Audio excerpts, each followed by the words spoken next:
Hi, my name is Christina Johnson. I'm going to do another attempt at doing trach care for a patient.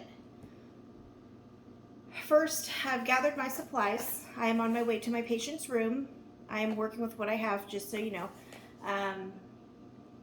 Knock on my patient's door, identify myself first. I am performing hand hygiene as I walk in the door. I have cleared the bedside table, put my supplies down. I am going to identify my patient, make sure I'm doing the right procedure on the right patient. I have identified that my patient has a trach. We'll say respiratory therapy just came in and suctioned my patient for me, but now doesn't have time to change the inner cannula, so that's what I'm going to do. I have closed the door. I'm going to put my things at the bedside table. Again, I have already washed my hands.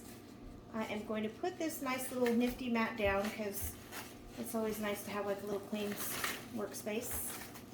So we're going to go ahead and put a clean mat down. I have explained what I'm going to do for my patient. I'm going to go ahead and change the inner cannula and the neck holder. I lost my words for a second there. I'm going to adjust the height of the bed, and I'm also going to adjust the head of the bed.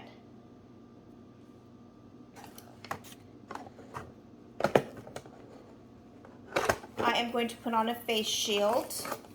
Although I'm not actually putting one on, I'm noting that I'm going to put on a face shield just because we don't want secretions coming all over our face in case they start coughing or hacking up stuff. I am going to not do gloves yet, but we're going to pretend that this is packaging for my new inner cannula, and this of course would be not where the patient's at, but we would open the packaging away from your body. This is not technically a sterile field, it's a clean field, so we'll open it away, put the inner cannula packaging there. Next, I'm going to open up, I have a tracheostomy clean and care tray. So I'm going to go ahead and open that up.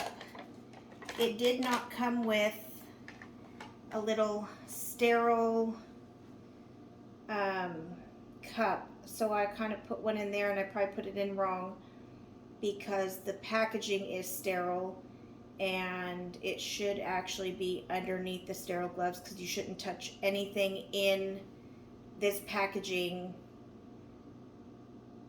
with just your hands. So I'm going to go ahead and put clean gloves on to do this. And I'm going to pull this little thing out so we can open it up. We are going to get some sterile water and pour in 1/2 inch.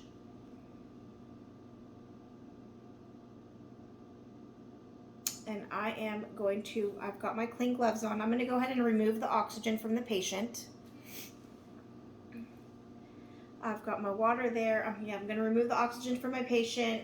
I am going to hold the cannula with my non-dominant hand. I am going to push and twist slightly and remove the old cannula. I'm going to remove the old dressing. And before I did all this, I would have medicated my patient first if they needed medication, if they're not comfortable. I'm going to take this glove and we can throw this in the trash. I'm going to do some hand hygiene. I'm going to put on some new gloves, oh, I'm sorry. I'm not going to put on new gloves yet. I'm going to put on sterile gloves because we want to actually change the catheter or the cannula since the patient is without an inner cannula. So I'm going to go ahead and take my gloves out of my packaging. I am going to, I don't really have a whole lot of room to work here, so I'm going to move my gloves out, these gloves out of the way. I'm going to open up my gloves. I'm going to be sure not to touch 1 inch inside just to maintain the sterile environment. I'm going to lift this one up, put this one on like so.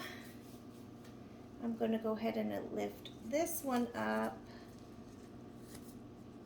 and put this one on like so. I'm going to use my non-dominant hand, and I am going to go ahead and secure this area here. I'm going to get my new cannula and put it in, kind of twist it in, and it will snap in. I'm going to go ahead and get a clean swab, and I'm going to clean the top side of the cannula, and that can go in the trash. And then I'm going to get another one and clean the bottom side, and that can go in the trash. And I'm going to get a new dressing that we can put underneath, and we'll leave that there.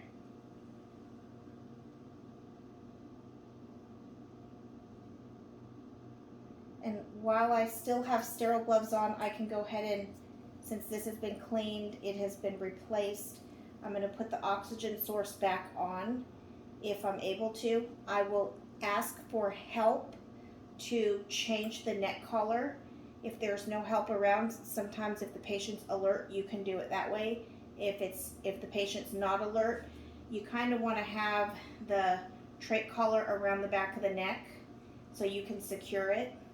But we're going to go ahead and untie this side while holding this in place. We can, because it's Velcro, we can swiftly work with one person if need be.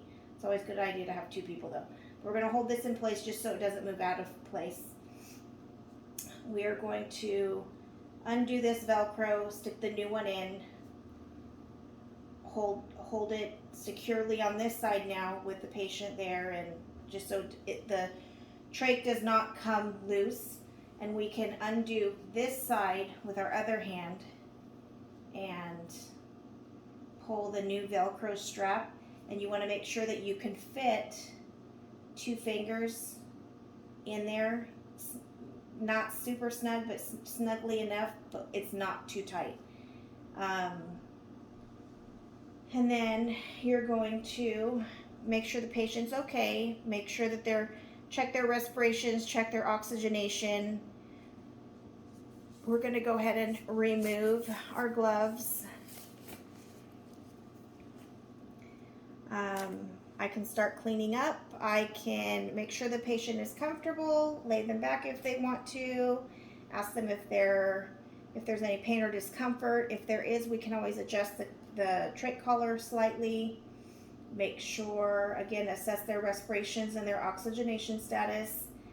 And then if they are okay, we just go ahead and thank them for the procedure, or thank them for allowing us to do the procedure on them, and go ahead and exit. And that's it. We'll go and document. We'll go ahead and move on to the next. I'm like, I don't know what else. Hopefully this is going to work. Anyway, thank you. Have a good day.